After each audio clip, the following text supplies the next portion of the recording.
Bueno, entonces, si no hay nada más, vamos a continuar con la competencia en el procedimiento administrativo, que obviamente es una de las cuestiones que ha tomado el decreto ley 7647 respecto del proceso. Establecer cuáles podrán ver en las causales de recusación o excusación.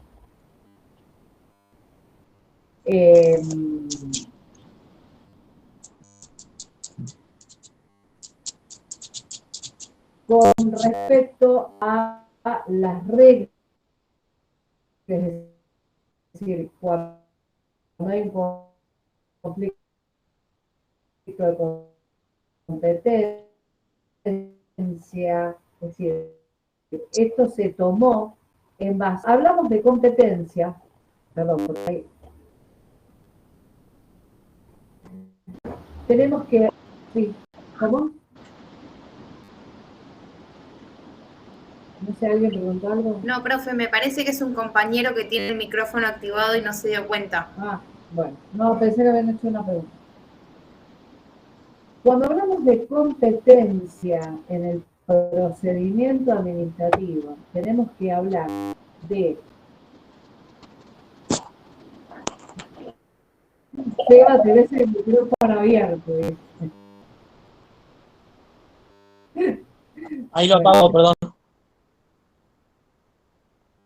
tenemos que hablar en el procedimiento administrativo. Tenemos que hablar de cuándo un órgano es competente. Entonces, la competencia es lo que ese órgano puede ejercer. Las atribuciones que tiene para poder entender el determinado asunto o tener determinada actividad. A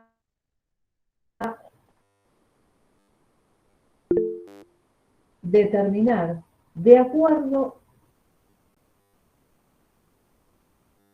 a jurídico, es decir, puede ser, como lo dice la Constitución, leyes, reglamentos, siempre, no es como en el derecho civil, sino que la competencia en el procedimiento administrativo tiene que estar determinada expresamente o por lo menos que razonablemente implícita esté determinada.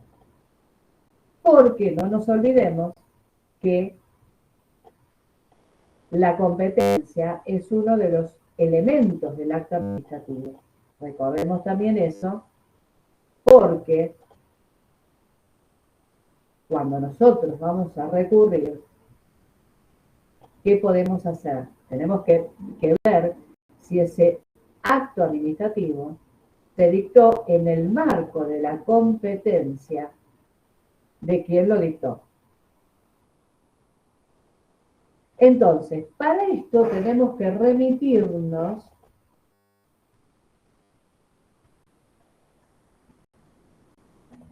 a la ley de ministerios. Es la que determina, o sea, primero, cómo se delimitan las estructuras de cada uno de los ministerios de la provincia de Buenos Aires. Después vamos a ver en otra oportunidad cómo es en Nación. Y acá, desde años, luces, venimos insistiendo en. Es una de las leyes que más modificaciones tiene, porque se suman ministerios, se suprimen ministerios, se fusionan ministerios. Y en la actualidad, por ejemplo, tenemos 16 ministerios.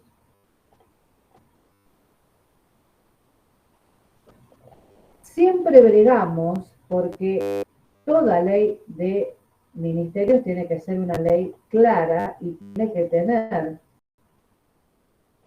cada uno delimitado, cada ministerio. Y cada uno de ellos va a tener, obviamente, su estructura.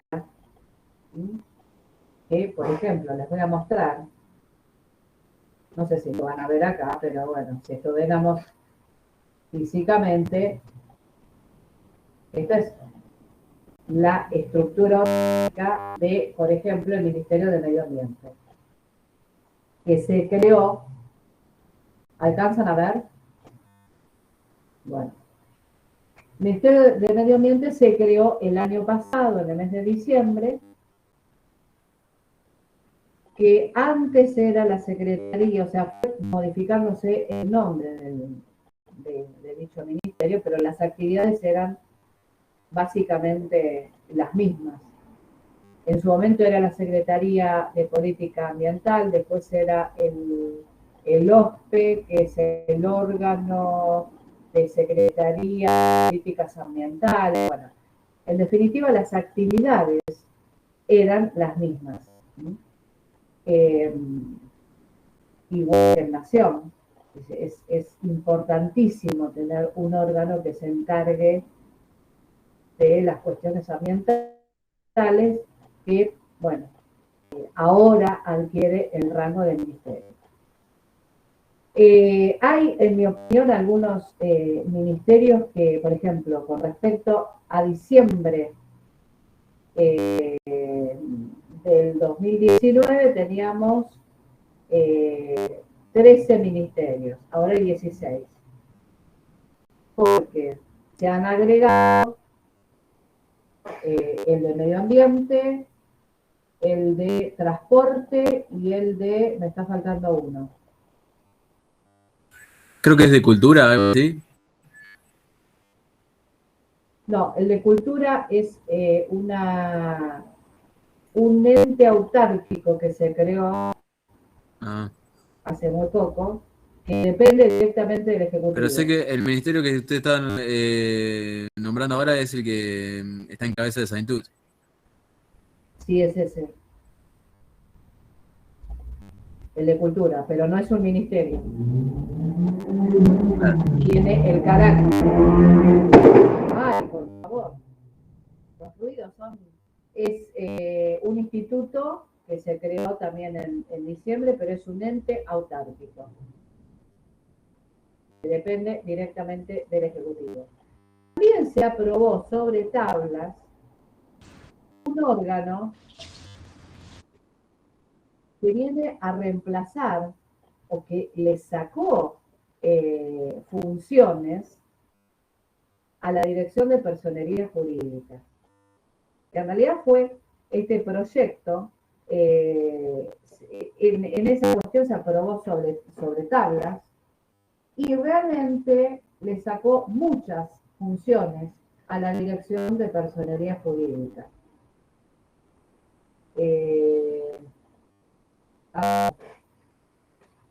Esperen,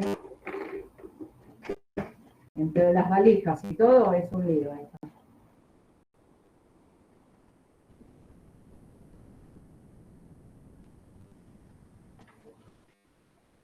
¿Por qué estamos hablando de la ley de ministerios? Porque realmente la ley de ministerios es la que va a determinar la competencia de cada uno de ellos, es decir, en qué esfera se puede tramitar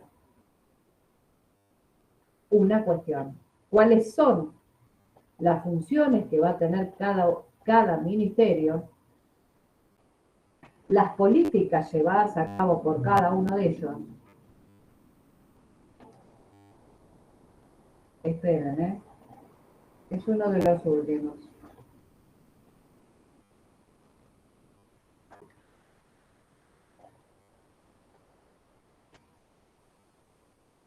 Uno no alcanza a acostumbrarse a una cosa que ya se la modifica.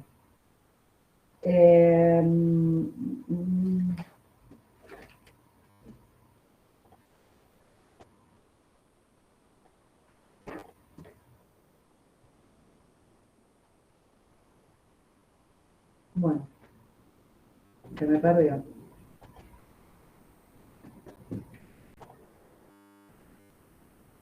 A ver, acá está.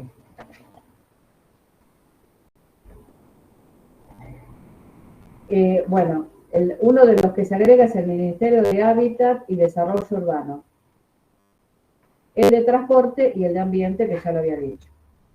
Nada se pierde acá, ¿eh?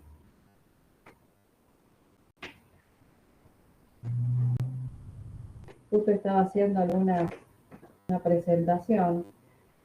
Es el Organismo Provincial de Asociaciones Civiles.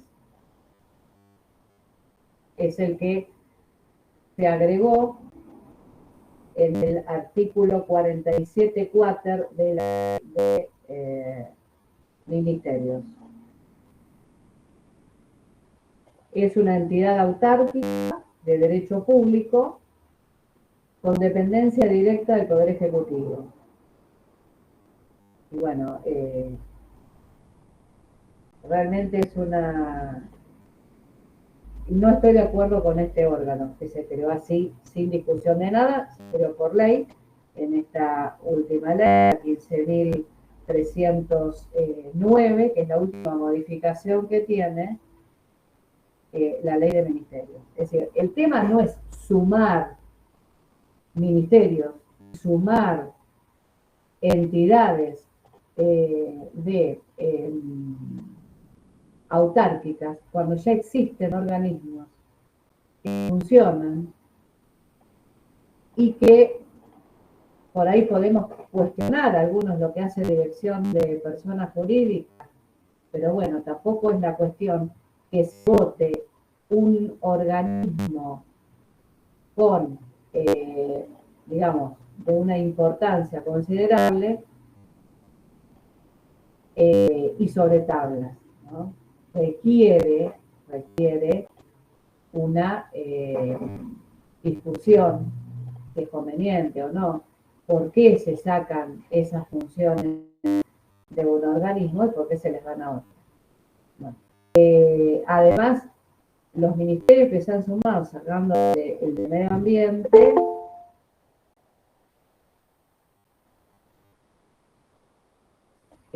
digamos que no hay una función lo suficientemente clara como para que amerite la creación de otro ministerio. Dicho esto, entonces vamos a determinar, además se eliminaron todas las secretarías, pero cada ministerio, esto es en la última reforma, cada ministerio va a contar en forma obligatoria con una subsecretaría. Entonces, vamos a tener la subsecretaría legal, la subsecretaría contable, bueno, esas subsecretarías son 3, la administrativa, sí van a tener en la órbita de cada ministerio, van a tener un funcionamiento al eliminarse todas las secretarías que estaban antes. Entonces, cada una de ellas va a tener su estructura jerárquica, su estructura en la cual van a establecer en qué ámbito van a actuar. Entonces, cuando nosotros vayamos al Ministerio de Transporte, bueno, sabemos que va a tener determinadas competencias. ¿Dónde están establecidas? En este organigrama, donde se determina que cada una de esas estructuras formadas en cada ministerio, obviamente que esto tiene una desconcentración, porque acá tenemos que distinguir en la administración centralizada el tema de la desconcentración, a diferencia de la descentralización. Esto lo han visto en Administrativo 1, que es, digamos, a modo de repaso. ¿Se acuerdan qué era la desconcentración?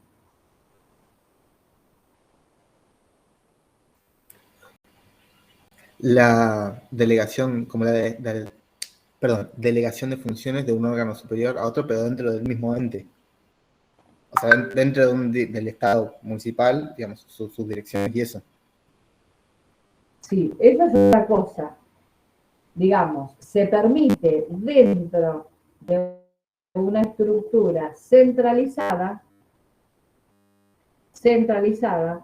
poder descomprimir y poder, debido también a que hay otro principio fundamental dentro del procedimiento administrativo, que es la jerarquía. Entonces, cuando estamos hablando de la estructura jerárquica, nos permite dividir en todas esas autoridades que va desde el ministro, subsecretario, director, jefe de departamento, hasta llegar al inferior.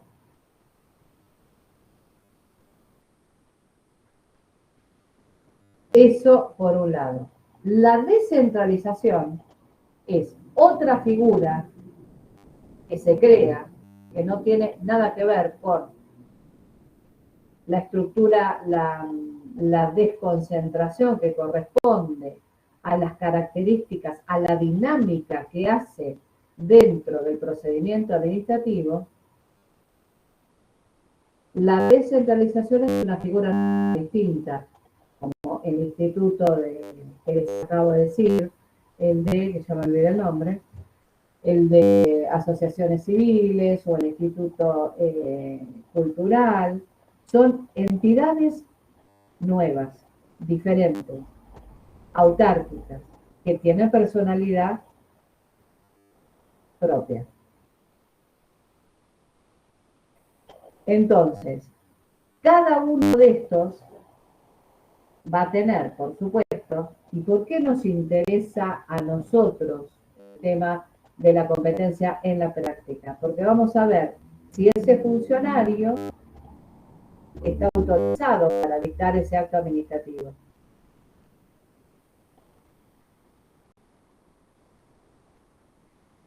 Pero, ¿qué puede suceder? Y ahí vamos al tema de, que lo dijo el compañero, la delegación. Es decir, es común que determinados asuntos, el ejercicio de esa competencia se traslade a un órgano inferior. Se quita parte de ese ejercicio de la competencia y se lo transmite a un órgano inferior. Acá tenemos la jerarquía. Esto se da porque hay una relación jerárquica. Ese poder de subordinación que hay respecto de un ente superior con respecto al órgano inferior.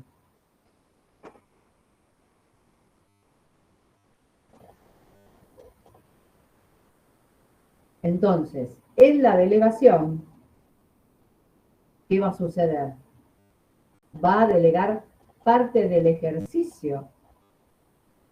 Por ejemplo, un ministro que delega al subsecretario la resolución de los recursos, el entendimiento en materia recursiva. Y ahí tenemos que hablar también del tema de la responsabilidad. ¿Quién es responsable en ese caso? El que la ejerce. Ese traspaso que se da del ejercicio de la competencia puede ser permanente o no. También puede existir algún tipo de responsabilidad por parte del órgano delegante que comparta con el delegado, pero casi siempre la responsabilidad en la decisión de algún asunto es del órgano delegado porque es quien la está llevando a cabo. En cualquier momento puede volver ese ejercicio a su órgano originario. Distinto es la vocación, que es el fenómeno inverso que se da. Es decir, cuando el órgano superior retoma lo que tiene que decidir el órgano inferior, que casi siempre se da en la instancia repulsiva, y hay una figura destinada al efecto, que es la vocación por mora. Pero a diferencia de la delegación, en la vocación no es que se va a abocar totalmente, porque si no estaría suprimiendo las funciones que tiene ese órgano inferior. En la vocación se da para un asunto determinado. Además, es más factible que el superior le envíe una orden escrita o verbal diciéndole, bueno, cómo tiene que hacerlo. Pero no implica que sea en su totalidad o que sea continua, sino es para determinado, es decir, son contadas las veces que se da la figura de la vocación, porque siempre es preferible, en lugar de abocarse, darle una orden expresa a su inferior para que decida.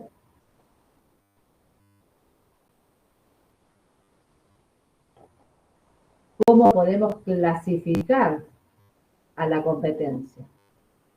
También, como en el ámbito judicial, vamos a tener, por razón de la materia, es decir, en qué asunto le compete entender. La materia tiene que estar definida con claridad. Es decir, si es una cuestión ambiental, va a entender el ministerio que corresponda, que es el de Ambiente, que fue creado en diciembre. Que a propósito hay una ley que todavía no sé, que la 13.176, por ahí no, más o menos la numeración, que se aprobó también en la legislatura, por la cual va a ser obligatorio a todo el personal de la administración pública y de todos los fueros capacitarse en cuestiones de medio ambiente. Que temas que vayan surgiendo, residuos sólidos, residuos patológicos, bueno, en todos los temas ambientales. Pero todavía no se instrumentó. ¿Alguna pregunta?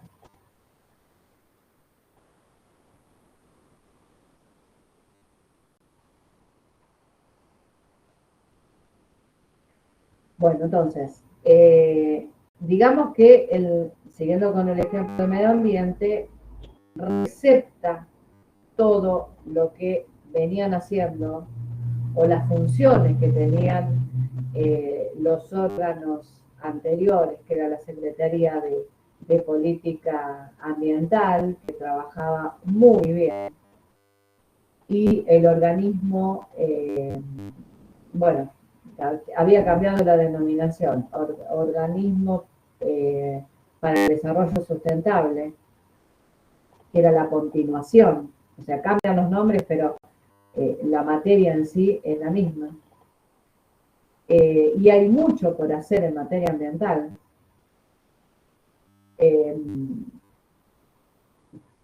Un tema que está, bueno, para explorar en todos los sentidos.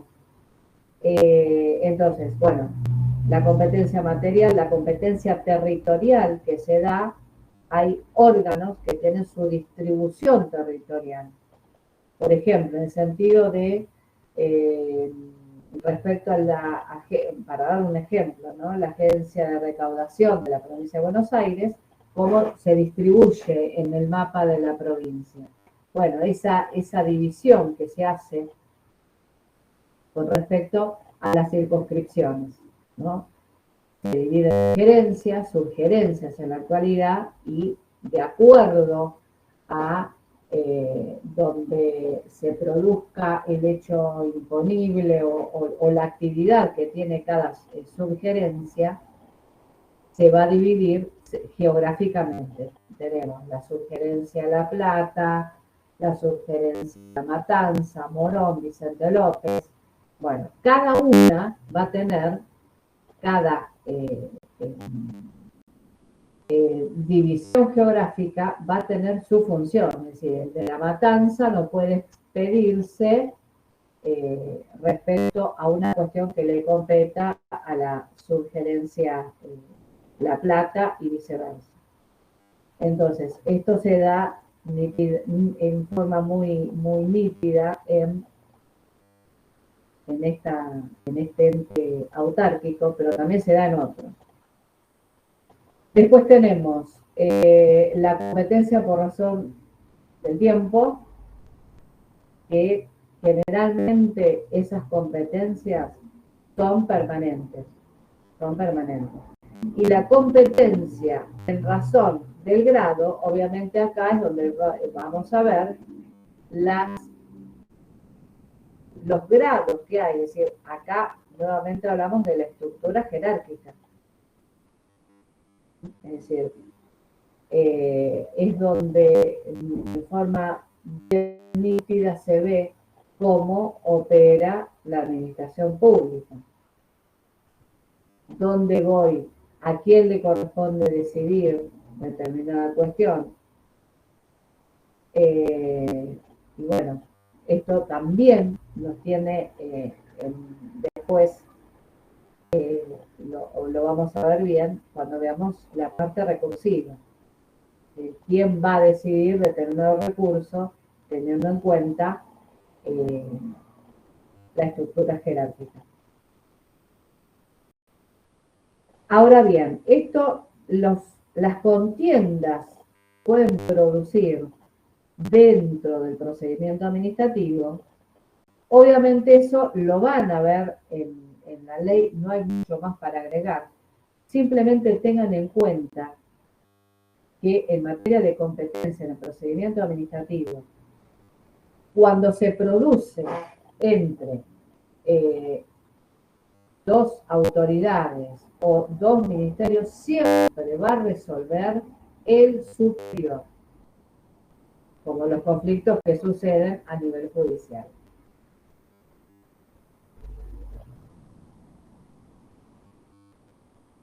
Ahí la ley hizo, el decreto ley, una distinción que no tiene mucho sentido, si es competencia negativa o positiva, a quién le corresponde o no. Cuando hay un conflicto entre dos autoridades, como lo determina la ley, siempre es el superior jerárquico, que es el Ejecutivo.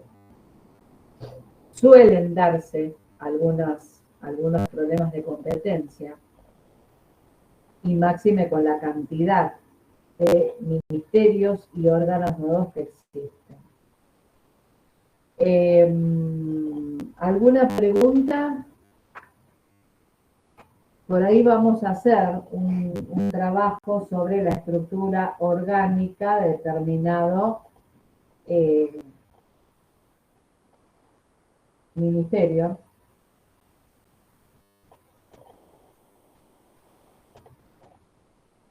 Si hay alguien que no puede ingresar.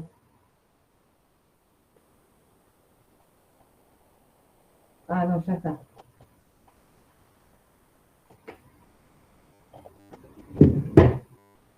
Bueno.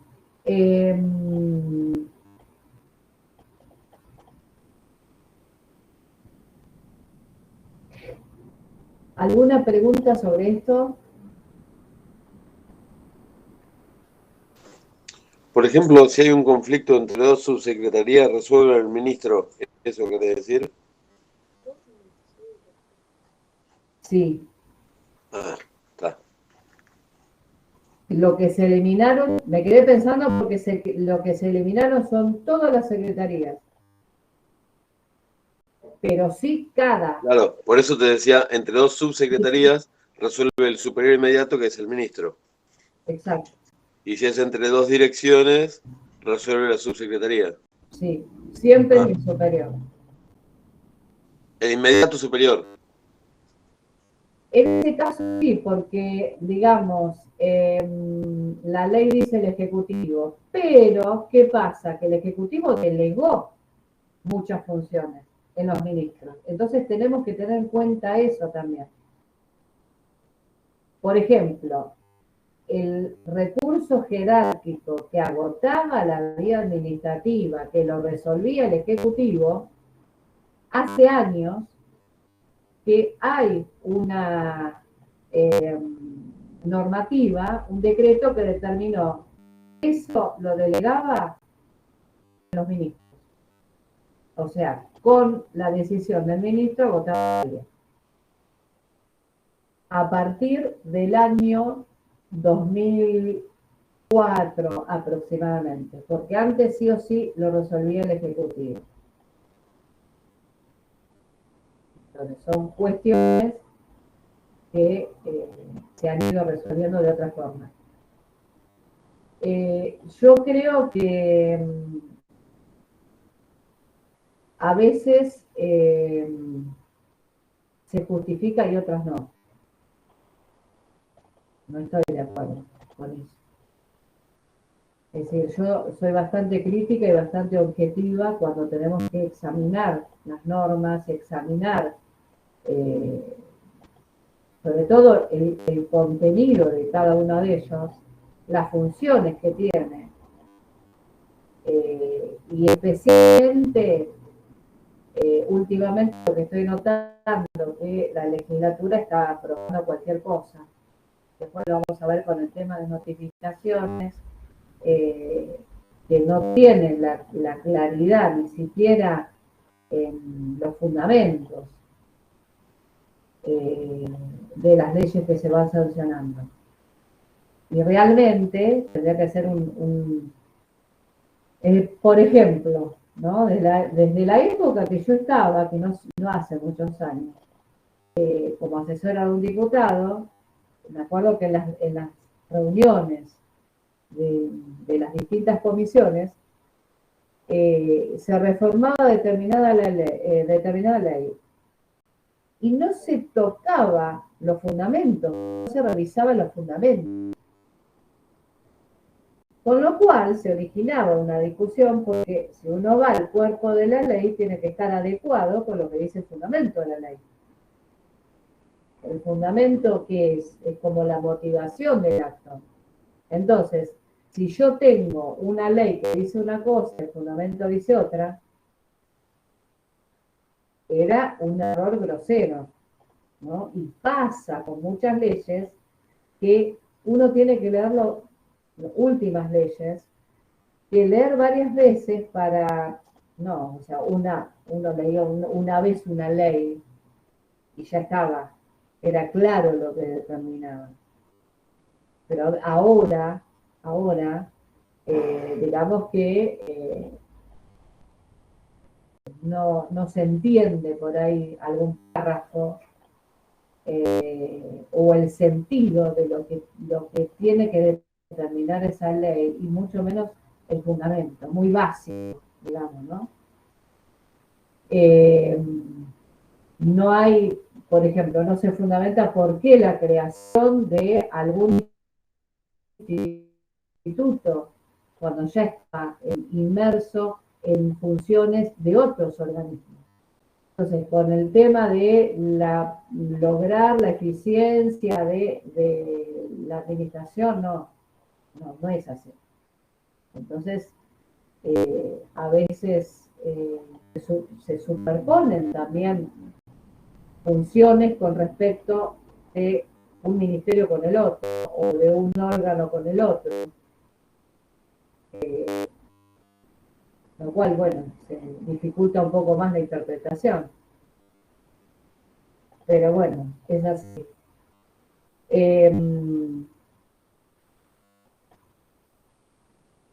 Por supuesto que no me estoy refiriendo o haciendo esto una cuestión extensiva a todos, porque hay reparticiones o ministerios que funcionan muy bien, realmente muy bien. Y órganos autárquicos, por ejemplo, como IOMA, que funcionan muy mal. Hace poco, bueno, eso lo vamos a ver en el tema de amparo, cuando se niega determinada medicación o se niega determinado, digamos, el acompañamiento terapéutico o, digamos, cubrir necesidades básicas en enfermedades de, por ejemplo, niños, ¿no? Que está muy claro, que tiene una historia clínica y sin embargo no se cumple. O también, por ejemplo, lo que pasó con el tema de la vacunación en su momento, con aquellas personas que estaban en contexto de encierro. Entonces hubo un malentendido entre quien debía proceder a la vacuna, las vacunas estaban, pero no había alguien que dispusiera, bueno, hay un lugar donde se va a vacunar a los detenidos y al personal de servicio penitenciario, que fue en el año 2020, donde se empezó, 2020 no, la vacunación empezó el año pasado. Pero imagínense que las cárceles, hay gran cantidad de detenidos y no se instrumentó, lo cual dio lugar a un amparo que después fue favorable, y la Cámara ordenó que se vacunara a aquellas personas que estaban en situación de riesgo como lo determinaba la ley.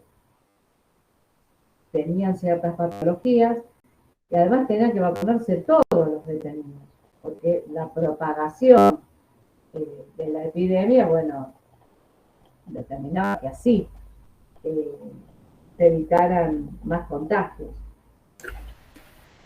Profe, yo trabajo en el servicio penitenciario y cuando fue todo el tema de la vacuna, me acuerdo que muchos, digamos, amigos, yo tengo 24 años, muchos de mi edad, cuando empezó la vacunación a los que no eran factor de riesgo, que estaban más o menos en esa edad, muchos recibieron la vacuna antes que todos nosotros que estábamos, digamos, siendo partes de la fuerza, cuando, digamos, el tema de que se decía que había una prioridad o un orden, nosotros vimos que no respetaban ni a nosotros ni a los internos, o sea, era como que vacunar a toda la población menos a... Claro, por eso dio lugar a un amparo que ingresó en un juzgado de primera instancia penal, pero que no hizo, o sea, no leía ni lo que presentaban el abogado de los detenidos,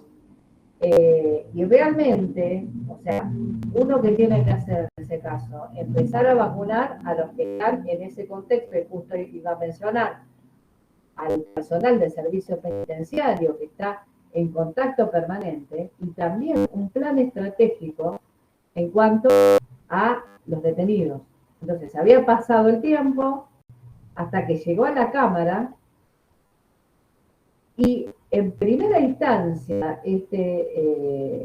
penal, digamos que se detenía en formalismo. Ya después, en su momento, cuando veamos amparo, lo vamos a hacer con detenimiento.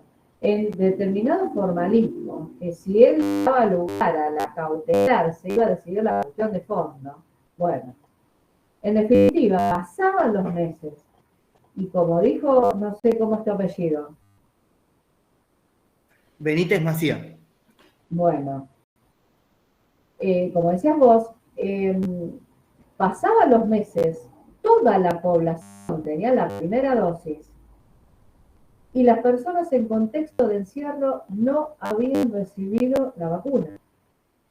Entonces, la Cámara, en lo contencioso administrativo, porque cuando se trata de cuestiones concernientes a la administración pública, a funciones administrativas, mejor dicho, le corresponde entender sí o sí a la Cámara en lo contencioso administrativo. La Cámara le ordena que proceda con el plan de vacunación para los detenidos en esa situación que además estaba aprobado las patologías, que tenían diabetes, que tenían, bueno, determinadas, eran personas de riesgo. Por lo tanto, bueno, hubo un desentendimiento ahí entre el lugar donde, porque había una funcionaria que, obviamente que ya renunció, que decía que implicaba un costo el traslado de los detenidos a un lugar y que no estaba previsto en el presupuesto, bueno.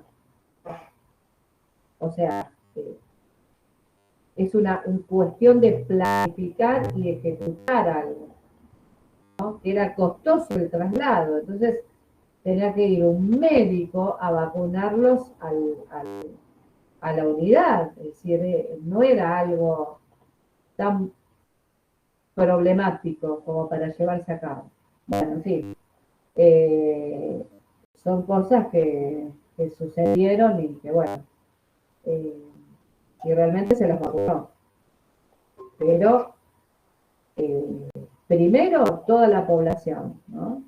Y más que nada en contexto de encierro donde, digamos, los contagios son mucho mayores, ¿no? Los que habían iniciado el amparo es el patrocinante de la Comisión Provincial por la Memoria. Así que bueno. Bueno, pasamos a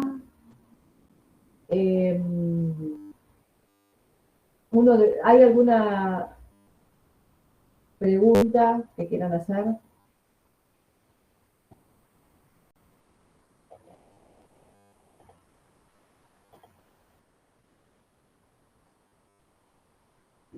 Bueno, vamos a entrar a hablar en estos minutos que nos quedan de los órganos, uno de los órganos de control que hay con respecto en el ámbito de la provincia de Buenos Aires. Primero, después vamos a dar adaptación. En una clase asincrónica vamos a ver los órganos de control de nación. Y uno de los órganos de control por antonomasia es Fiscalía de Estado. Hoy no les voy a hablar del Tribunal de Cuentas porque se van a dormir. Es un órgano, explicar las funciones del Tribunal de Cuentas, lo que hace el Tribunal de Cuentas, realmente es muy tedioso. Así que bueno. Pero, y contaduría, por supuesto, no la parte, lo que vemos como órgano de control, lo que más nos interesa de contaduría es la parte del sumario de responsabilidad patrimonial. Eso es lo que hacemos hincapié, porque también es aburridísimo, toda la parte contable que hace el control contable de la provincia de Buenos Aires, en distintas esferas. Uno es interno y el otro es externo. No hay superposición de competencias en este sentido. Y Fiscalía de Estado, que es un órgano que hace un órgano constitucional, no siempre fue previsto en la Constitución de la provincia de Buenos Aires. Su inclusión tiene una razón muy particular que ocurrió hace muchos años y que motivó a que se le diera mayor rango y una figura en la cual fuera de carácter inamovible.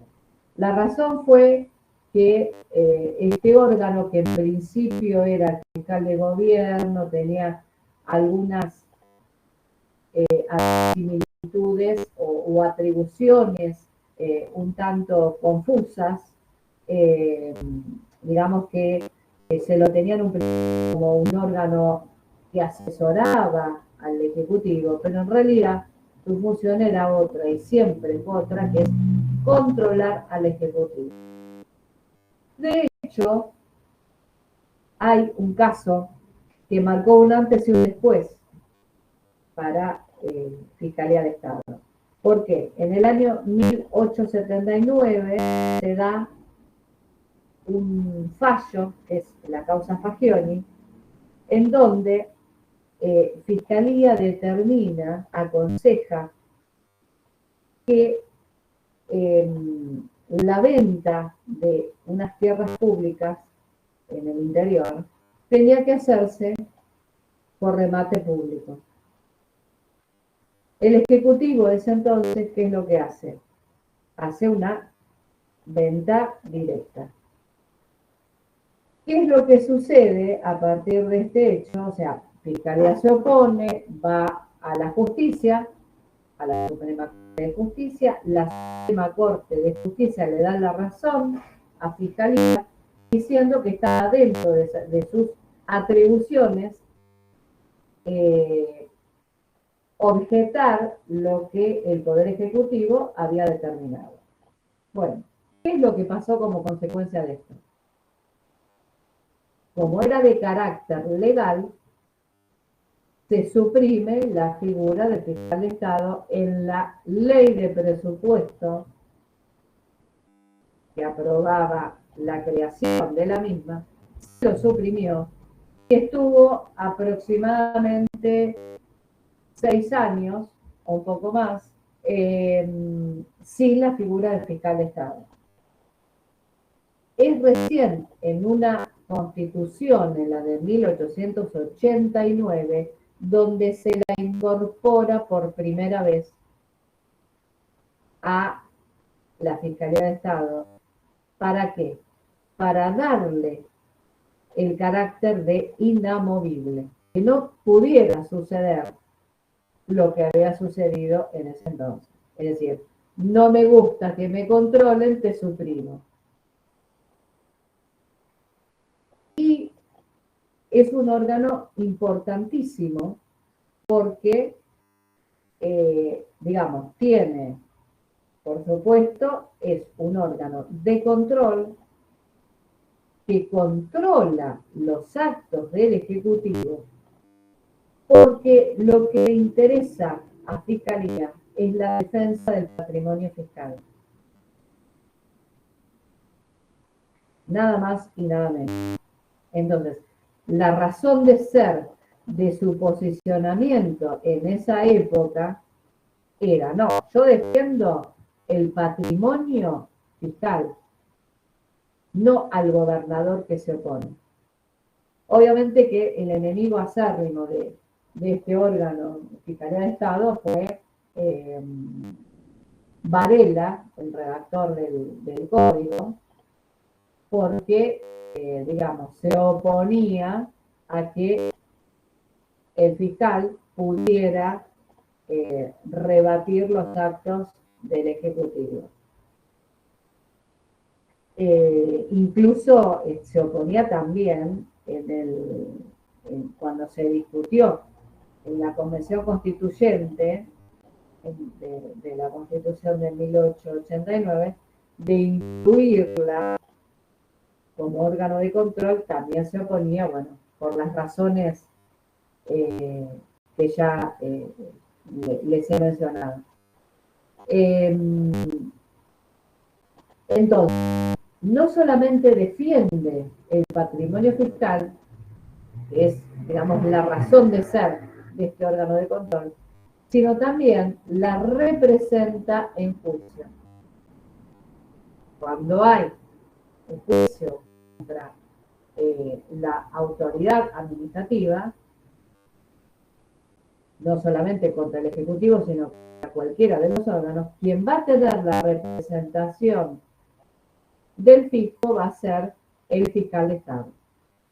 Entonces, es importantísima la labor que hace, no solamente en cuanto a la labor judicial, sino también otra parte muy importante es la participación que hace Fiscalía de Estado a nivel procedimental. ¿Por qué? Porque en el procedimiento administrativo lo que hace Fiscalía es intervenir en todas aquellas cuestiones en donde existe un patrimonio fiscal comprometido y Fiscalía tiene que expedirse sí o sí, que lo hace a través de la vista fiscal, donde no es un asesor del Ejecutivo, va a decir, bueno, a ver, me conviene hacer tal cosa. No, no, no. Fija su postura, su criterio sobre determinada cuestión. Por ejemplo, una licitación, bueno, o una jubilación, que también tiene que intervenir. Bueno, no. Fiscalía se opone porque, supongamos, no llega a la edad o no tiene los años de servicio, depende la situación de que se trate. La licitación no, porque el precio es muy elevado, hay otra oferta, siempre es la de menor, la más conveniente para la provincia, entonces así lo va a expresar. Pero no es que va a asesorar o a decir, no, no, no, fija la postura. Entonces, ¿qué es lo que pasa? Que si ese órgano toma una decisión contraria a lo que determinó Fiscalía de Estado, ¿qué va a suceder? Que Fiscalía de Estado puede iniciar acciones contra el Ejecutivo. Es decir, va a iniciar una demanda contenciosa administrativa, va a observar ese acto. En ese caso, en el caso que sea Fiscalía, quien va a representar a la provincia va a ser la Asesoría General de Gobierno. Entonces, ese acto administrativo, además, supongamos esa licitación como ejemplo que yo les he dado, ese acto se va a suspender. Hasta tanto, Fiscalía no está obligada a iniciar una demanda, pero tiene esa posibilidad de hacerlo. Esperen un segundito.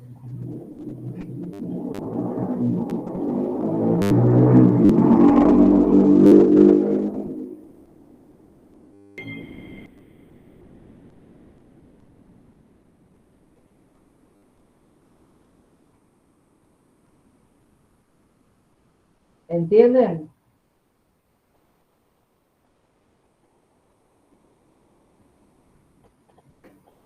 Profe, entonces al Ejecutivo Sí, lo pasa a representar la Asesoría General de Gobierno. en ese caso. Claro. ¿Y los efectos del acto se suspenden? Se suspenden porque en ese interín lo que va a hacer Fiscalía es iniciar acciones, que generalmente lo hace. ¿Por qué? Porque es defensora del patrimonio fiscal. Ahora, el artículo 38 del Decreto de Ley 7543, que regula el funcionamiento de Fiscalía de Estado, que no vamos a ver toda la ley porque hay partes que no nos interesa, que tenemos que descartar, porque no hace a lo que compete a lo que vamos a ver en nuestra materia, porque habla de otras cosas, de otras funciones que tiene. El artículo 38 determina con carácter obligatorio cuándo tiene que intervenir Fiscalía. En jubilaciones, en demandas de beneficio, en rescisiones de contratos, en licitaciones. Siempre tiene que intervenir dando, pero en forma oportuna también. Porque la misma, tanto el decreto ley como la ley que regula contaduría y el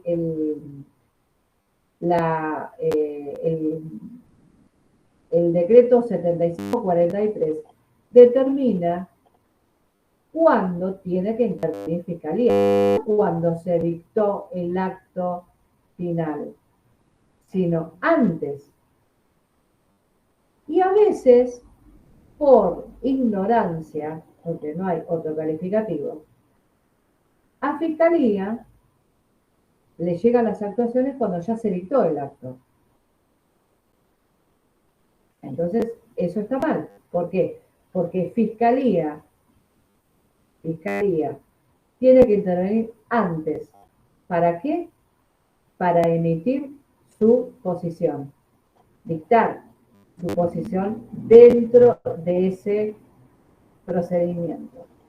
Sí, profe, de hecho yo trabajo en la Fiscalía de Estado, a veces lo que nos pasa es, por ejemplo, una licitación y lo que hacen es, nosotros tenemos que intervenir cuando hacen el proyecto del pliego de bases y condiciones. Exacto. Muchas veces ya no llega con la resolución aprobando el pliego y nosotros cuando emitimos la vista tenemos que poner que por resolución tanto se aprobó el pliego y que nos notificamos en ese acto y a veces incluso hay que hacerle observaciones que ya de por sí quedan, pero en realidad nosotros tenemos que intervenir primero aprobando el pliego y después aprobando cuando nos llega el proyecto de resolución de la contratación. Exacto. Pero muchas veces no llega. No. Y no solamente va una vez, sino puede ir varias. Sí, sí. E inclusive, cuando hay cuestiones, por ejemplo, un reclamo que hace un empleado público, va a Fiscalía de Estado, porque hay una cuestión monetaria y puede ir varias veces. Y está bueno que vaya, porque ahí van a fijar su posicionamiento y van a evitar que observen el acto o que después llegue a juicio y se determinen cuestiones que sean más disvaliosas para la provincia. Entonces, incluso para un recurso administrativo, que para quedarse tranquilo la administración diga, yo lo mando a Fiscalía, a ver qué opina. Y así tendría que ser. No interviene en los sumarios respecto a policía y servicio penitenciario. Pero en otro tipo de sumarios sí. Es decir, sí.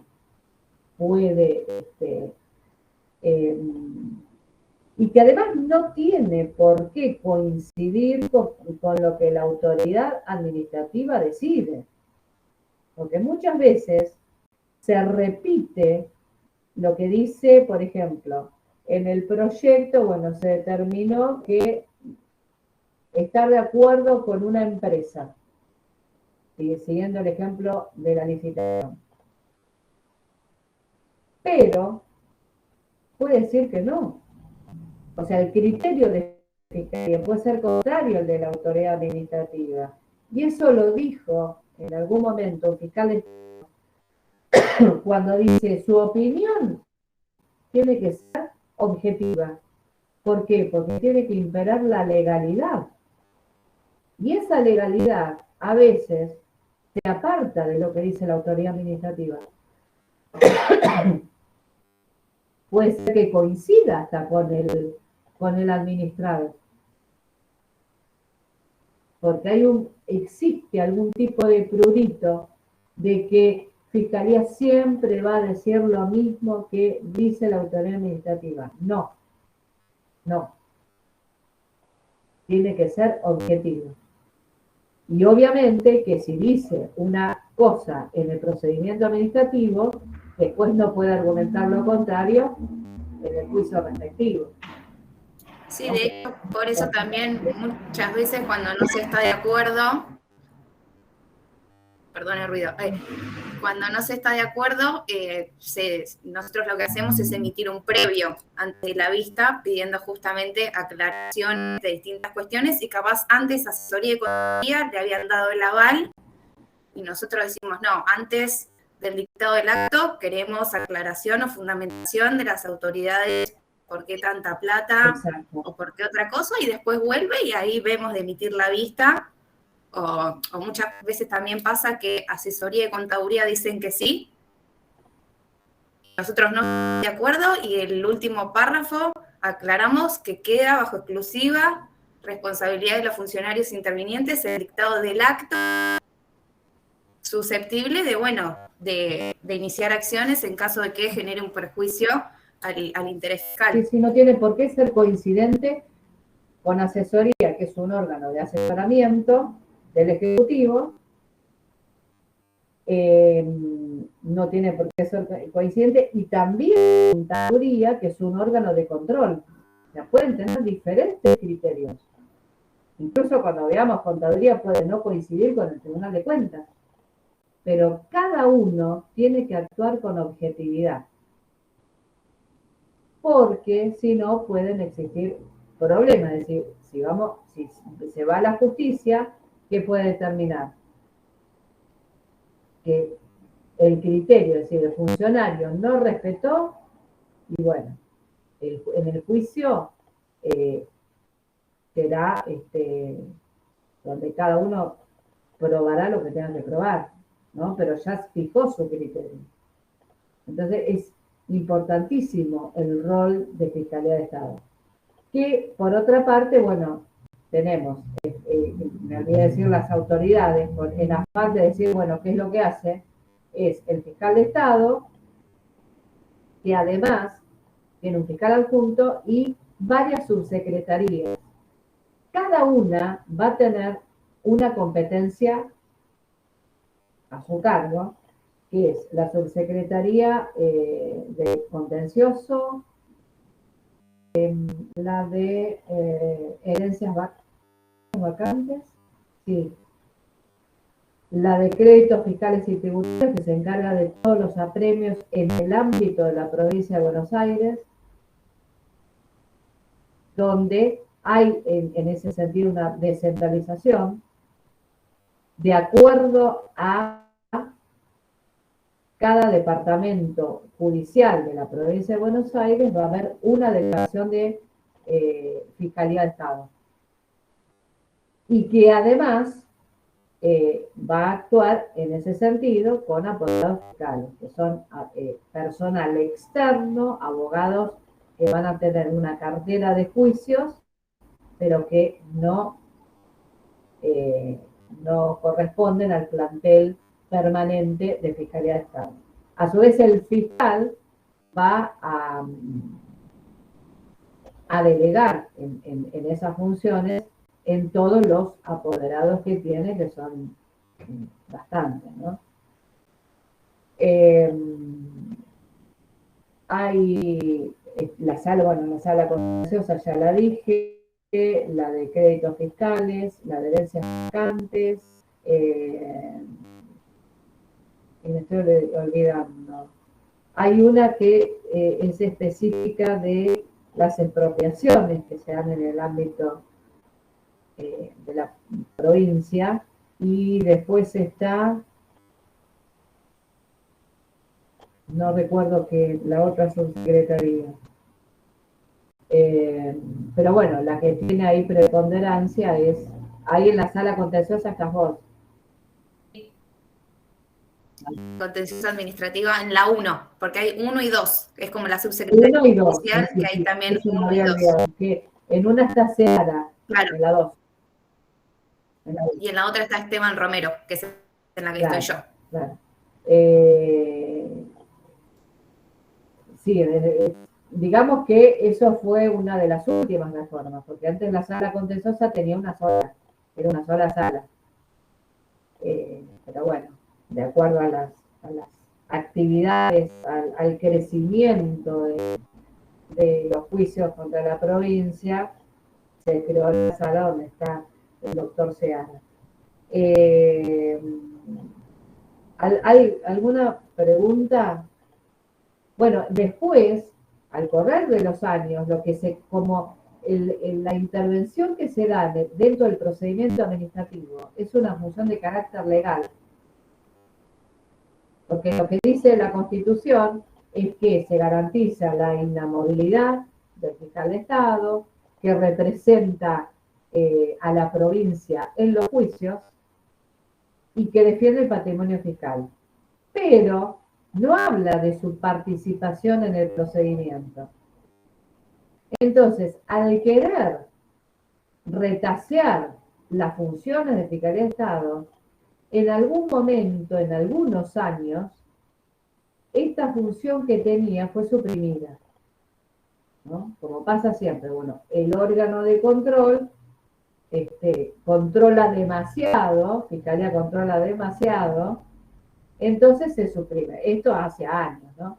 Después se le volvió a incorporar esta función y hasta el día de la fecha sigue. Pero es importantísimo la participación que tiene Fiscalía en el ámbito procedimental. Es muy, muy importante. Casi tan importante como en la parte judicial. En fin, son cuestiones que realmente duras, que a veces, bueno, evitan después trastornos en un futuro, ¿no? Que se enjuicie al Ejecutivo. Bueno, ¿alguna pregunta?